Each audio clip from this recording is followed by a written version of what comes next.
এটা Motorola G73 আর এখন তো এটা মানতে হবে মোটোরোলা মিড বাজেটে দারুণ কাজ করছে।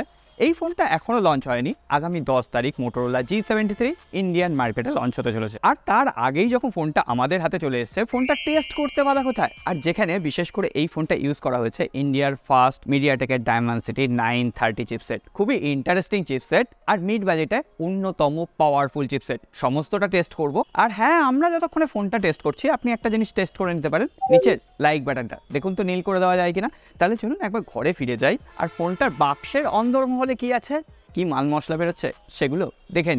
এই হচ্ছে আমাদের মোটোরোলা G73 বক্স। বাক্সটা কিন্তু বেশ মোটাসোটা, আর মোটাসোটা বাক্স দেখলেই এখন ভালো লাগে, তার মানে এর ভেতরে মাল মশলা কিছু আছে। তো প্রথমেই বাক্সটা ওপেন করে নেওয়া যাক। খুলজা সিমসিম।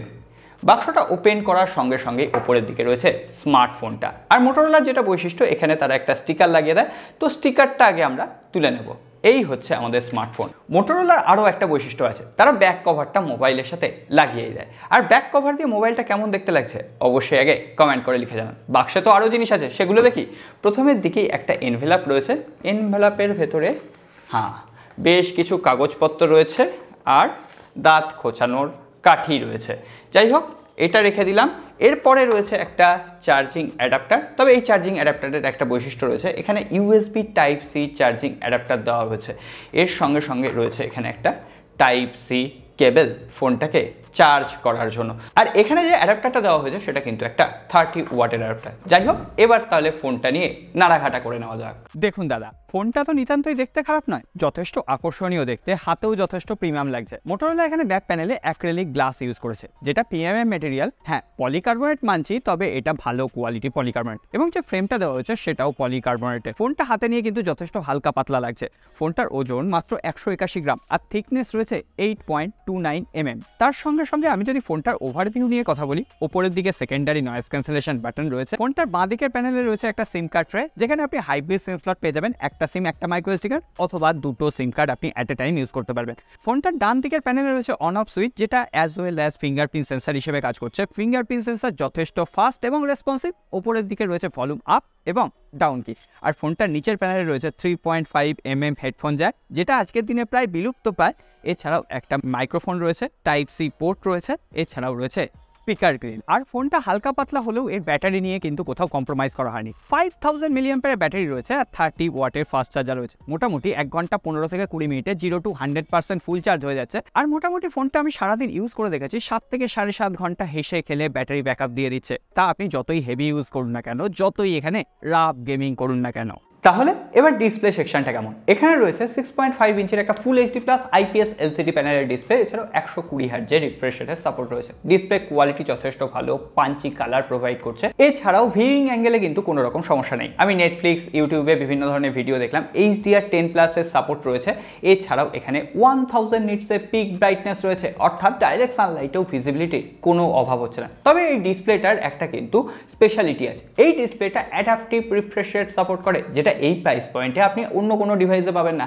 এই যে ডিসপ্লেটা, সেটা 30 হার্টজ টু 120 হার্টজের মধ্যে সুইচ করতে পারে, অর্থাৎ ডিসপ্লে AI এর মাধ্যমে বুঝে নেবে আপনি কোন অ্যাপ্লিকেশন ইউজ করছেন, সেই অ্যাপ্লিকেশনের মাধ্যমে এই ডিসপ্লের রিফ্রেশ রেটটা চেঞ্জ হতে থাকবে। ফলে ব্যাটারি ক্যাপাসিটিতে আপনি একটু এনহ্যান্সমেন্ট দেখতে পাবেন। এছাড়াও ডিসপ্লে বেজেল চিন বাজেট অনুসারে আমার কাছে যথেষ্ট পাতলা লেগেছে। তবে হ্যাঁ, ডিসপ্লের পাশাপাশি মাল্টিমিডিয়া এক্সপিরিয়েন্সের জন্য সাউন্ডও প্রয়োজন। এখানে ডুয়েল স্টিরিও স্পিকার দেওয়া হয়েছে, ডলবি অ্যাটমসের সাপোর্ট দেওয়া হয়েছে। তাহলে একটা সাউন্ড কোয়ালিটি টেস্ট হয়ে যাবে নাকি?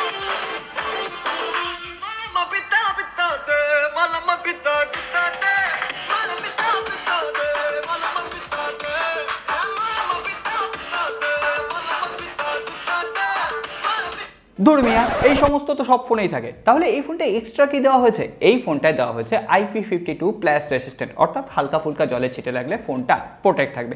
এছাড়াও ফোনটা NFC, ব্লুটুথ 5.3-এরও সাপোর্ট রয়েছে। তবে হ্যাঁ, এখানে মোটোরোলা ফোনটার প্রাইভেসি অনেক এনহ্যান্স করেছে। এখানে থিং শিল্ডের প্রোটেকশন দিয়েছে। তবে হ্যাঁ, সেটা নিয়ে একটু সফটওয়্যার সেকশনে গিয়ে কথা বলবো। তার আগে কথা বলে নিই এই ফোনটার সব থেকে বড় হাইলাইটিং পয়েন্ট, এই ফোনটার পারফরমেন্স। এখানে ইউজ করা হয়েছে প্রথমবারের জন্য মিডিয়াটেকের ডায়মেনসিটি 930 চিপসেট, যেটা অবশ্যই এই প্রাইস রেঞ্জে one of the best powerful device. এছাড়াও এখানে 8GB র্যাম ভ্যারিয়েন্ট দেওয়া রয়েছে, DDR4X র্যাম রয়েছে, আর UMCP স্টোরেজ টাইপ এখানে মোটোরোলা প্রোভাইড করেছে, যেটা equivalent to UFS 2.2 storage type. আমরা অ্যান্টুটু চেক করে দেখলাম, প্রায় 4,28,000-এর আশেপাশে স্কোর দিল। আমরা স্কোর বোর্ডে বিশ্বাস করি না, রিয়েল লাইফ টেস্টিংয়ে বিশ্বাস করি। আমরা বিভিন্ন অ্যাপ্লিকেশন চালালাম, স্মুথলি হ্যান্ডেল করতে পারছে, কোথাও কোনো রকম অ্যাপ্লিকেশন ক্র্যাশ করে যাওয়া বা অ্যাপ্লিকেশন আটকে যাওয়ার মতো সমস্যা পাইনি। এক অ্যাপ্লিকেশন থেকে অন্য অ্যাপ্লিকেশনে সোয়াইপ করে স্মুথলি হ্যান্ডেল করতে পারছিল। এছাড়াও আমরা একটা ক্যাজুয়াল গেম ট্রাই করলাম, কল অফ ডিউটি খেললাম, তো কোনো রকম অসুবিধা হয়নি, একদম স্মুথলি হ্যান্ডেল করে নিচ্ছিল। তো প্রথম প্রসেসর হিসেবে কিন্তু কোনো কমপ্লেন করার জায়গা থাকছে না বস। এছাড়াও এখানে 13টা 5G ব্যান্ডের সাপোর্ট রয়েছে, ক্যারিয়ার অ্যাগ্রিগেশনের সাপোর্ট রয়েছে, এছাড়াও 5G VoNR, অর্থাৎ 5G যখন কলিং পরিষেবা চালু হবে এখানে আপনি 5Gতে কলও করতে পারবেন, কোনো রকম অসুবিধা নেই। তবে হ্যাঁ, একটা জিনিস আমি এখানে বলবো, এখানে যে হ্যাপটিকটা কাজ করছে সেই হ্যাপটিকটা কিন্তু মোটোরোলা অনেক ভালো প্রোভাইড করেছে। গেমিং করার সময় একটু টুকটাক ভালো লাগছে গেম খেলতে।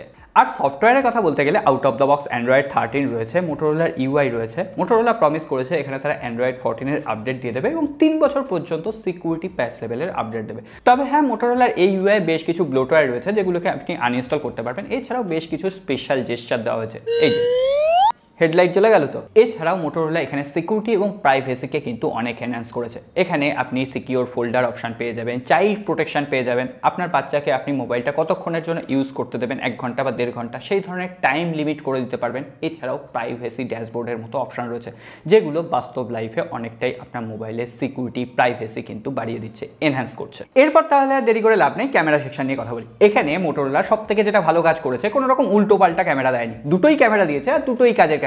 একটা 8 মেগাপিক্সেলের আল্ট্রা ওয়াইড অ্যাঙ্গেল লেন্স, একটা 50 মেগাপিক্সেলের প্রাইমারি ক্যামেরা। আর 50 মেগাপিক্সেলের যে প্রাইমারি ক্যামেরা দেওয়া হয়েছে, 2UM আল্ট্রা পিক্সেল ক্যামেরা এখানে ইউজ করা হয়েছে। এখানে UM বলতে পিক্সেলের সাইজ বোঝানো হয়, অর্থাৎ বড় সড়ো একটা ক্যামেরা সেন্সার ব্যবহার করা হয়েছে, যার ফলে আপনি লো লাইটে দারুণ ফটোগ্রাফি করতে পারবেন। আমি লো লাইটে বিভিন্ন ধরনের ছবি তুলেছি, ছবির শার্পনেস ভালো ছিল। এছাড়াও ছবির যে পোর্ট্রেট এফেক্ট সেটাও ঠিকঠাকভাবে মেনটেন করতে পারছিল, লো লাইটেও ছবির শার্পনেসে কোথাও ঘাটতি হয়নি। আর ডাইরেক্ট সানলাইটে আপনি শুধুমাত্র আকাশের ছবিটা দেখুন, কি সুন্দরভাবে ডায়নামিক রেঞ্জ মেনটেন করতে পেরেছে। এছাড়াও ছবির কালার যথেষ্ট ন্যাচারাল টোন দেওয়ার চেষ্টা করেছিল, ছবিগুলো কিন্তু সোশ্যাল মিডিয়া রেডি বা আই ক্যাচি লাগছিল।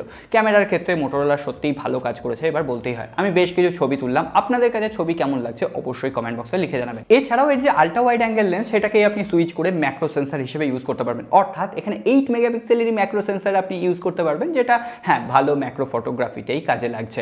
এছাড়াও 16 মেগাপিক্সেলের সেলফি ক্যামেরা রয়েছে, আমি বেশ কিছু ছবি তুললাম। সেলফি ক্যামেরার ক্ষেত্রে ডায়নামিক রেঞ্জে একটু উইক লাগছে, তবে হয়তো আপডেটের মাধ্যমে ঠিক হয়ে যাবে।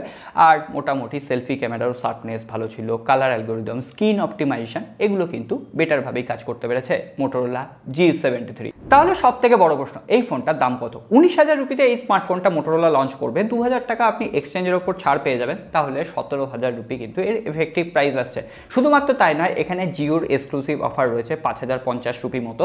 এছাড়াও আপনি এখানে ফ্লিপকার্ট এক্সক্লুসিভলি ফ্লিপকার্ট থেকে ফোনটা কিনতে পারবেন, রিলায়েন্স ডিজিটাল স্টোর থেকেও ফোনটা কিনতে পারবেন। তাছাড়াও এখানে নো কস্ট EMI সুযোগ রয়েছে সিলেক্টেড ব্যাংকের ওপর। তাহলে এখন মোদ্দা কথা, এই ফোনটা কতটা ভ্যালু ফর মানি প্রোভাইড করতে পারলো? মোটোরোলার সাথে কোলাবোরেশনে ভিডিওটা বানানো হচ্ছে ঠিকই, কিন্তু তারপরেও বলছি এই স্মার্টফোনটা সত্যি এই প্রাইস পয়েন্টে one of the best smartphone হতে পারে। পারফরমেন্সের দিক থেকে তো সেরাই, আপনি যারা এক্সপিরিয়েন্স সেন্ট্রিক স্মার্টফোন চাইছেন, একটা ভালো ক্যামেরা স্মার্টফোন চাইছেন, তাদের জন্য এই স্মার্টফোনটা একবার ভেবে দেখা যেতে পারে। আজকে আর কথা বাড়াচ্ছি না, সকলে ভালো থাকবেন, সুস্থ থাকবেন, দেখা হবে আগামী পর্বে।